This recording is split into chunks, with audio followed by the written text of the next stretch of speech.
The troll was huge, and green, and hideous, and strong.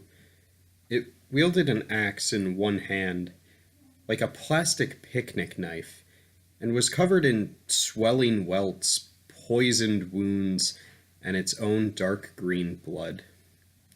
It had a horrible wound in its side, ichor flowing openly from it. It was dragging itself along, despite the wounds, but it was dying.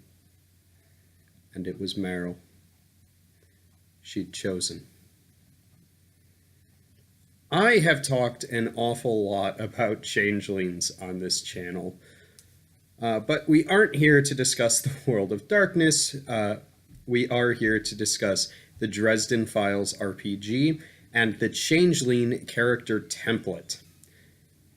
This meaning that you have one mortal parent and one fairy parent.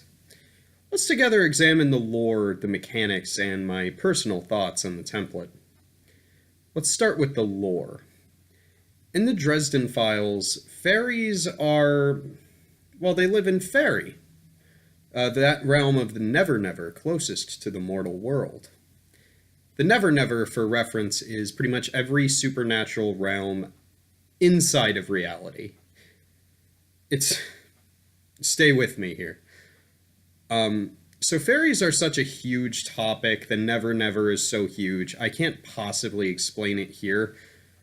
But just know that within the context of the Dresden Files, any fairy tale that you've ever heard, odds are, it's based somewhat in reality.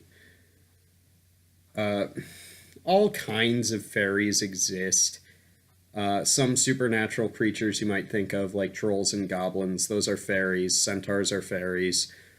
It's complicated. Anyway, sometimes fairies get busy with mortals, and the result of such a union is going to be a changeling. As I said, a changeling is half human, half fairy. Now, whether or not this child knows that one of their parents is a fairy, they're going to have to make a choice at some point in their life. Eventually, they're going to have to choose whether they want to embrace humanity or become a fairy, an immortal creature, just like whatever spawned them. And in doing so, give up everything that it means to be human.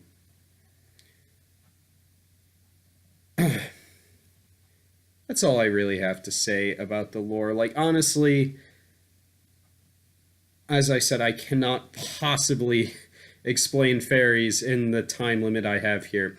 I really recommend you check out Our World, which is the monster manual of sorts for the Dresden Files RPG. And this novel, Summer Night, part of the Dresden Files, it's book 4. And this one is all about fairies, the Never Never, and changelings, of course. So now let's discuss the mechanics of this template. See, changelings are a very unique case in the game. Just like pure mortals, their minimum refresh cost is 0. However, that's not to say that they are mortals, and that's certainly not to say that they don't get to pick any powers at creation. No, instead, the changeling has unlimited powers to choose from. They can pick any supernatural power. What's going to happen is you and your GM are going to sit down and figure out what kind of fairy your parent is. This is where Our World comes in handy, mind you. And you're going to go through the powers that you might think of with that fairy and come up with a list. There's no maximum refresh cost on this. You come up with a list of powers. And then you don't get to use them. At least at first. You see, the reason the changeling is so special as a template is that at any point during the game, for literally any reason, you can look at that list of powers and take one or as many as you'd like. But once you do so, you're stuck with that power and its associated refresh cost. So in other words, whatever you didn't spend at character creation, you have for the rest of the game to throw around whenever you want and pick up powers as you need them, based on your list. So this is interesting. Like I said, once you have this power, you can never give it back. Your refresh goes down. And the Changeling is one of a few templates where you can lose your character to an outside, or to not an outside force, rather, by your own choice. Once you accumulate enough powers to equal more than your refresh total allows for, you become fully fairy. You lose your character. You become an NPC and you have to make a new one. So, functionally, your character, this represents your character losing their free will because they've become a supernatural creature. They become an NPC. In addition to this, the player can simply will at any time to make the choice between becoming mortal and becoming fairy. If you become mortal, you lose any supernatural powers that you've grabbed, and you replace your Changeling template with the pure mortal one. And if you become fully fairy, as I said just a second ago, NPC. No more game for that character. Now, that's just one of the requirements to use the Changeling template. There is one other, that being your high concept. This needs to represent your half-fae nature. Something like Changeling Exchange Student or Half-Troll Warrior. So now let's talk about my thoughts on the template. Well, this is not a template for those unfamiliar with the game. It's very difficult to get a hold of. This one is really weird. Like, as you can tell from what I said above, it requires a lot of planning, and it requires a kind of buy-in from the player.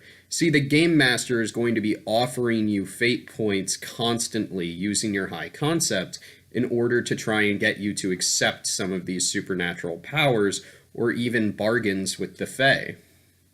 This is why the template has 0 refresh cost. If you take any stunts or powers in addition to the list, you are not going to have a lot of fate points to throw around to defend yourself with. So it's going to feel like the GM is targeting you because of this, but that isn't the case at all. It's just how the template works. It's how the template wants the story to be told. Now, that isn't to say this isn't fun. Like I said, it requires a lot of buy-in here. As a Changeling, you might very well have access to fairy resources, fairy contacts that the other players won't have, and the drama of walking the thin line between worlds can be excellent storytelling.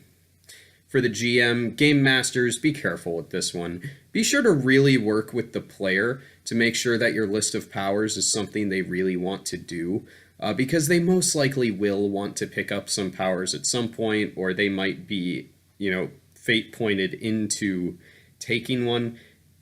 They want it to be something they want to play.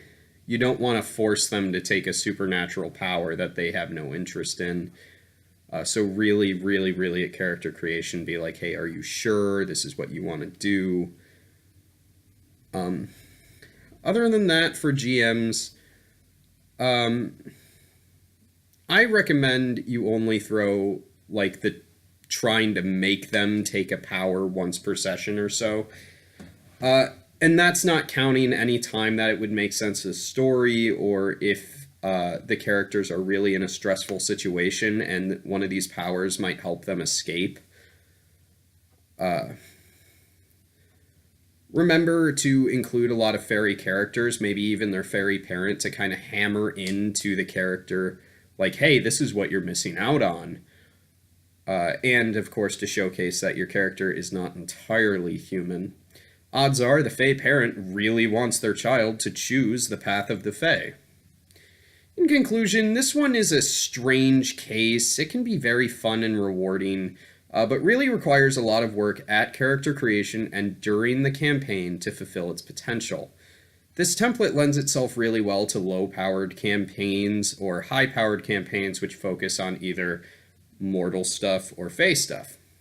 This is also one of the few I recommend you read up on. You can find a lot of information on the Dresden Files wiki, in the game books, and in the novels, particularly in Summer Night. And if you want to know more about fairies, you could pick up, say, Cold Days, Skin Game. Anyway, overall, this is my 8th favorite template out of the 14 presented. Thank you very much, and have an enchanted day.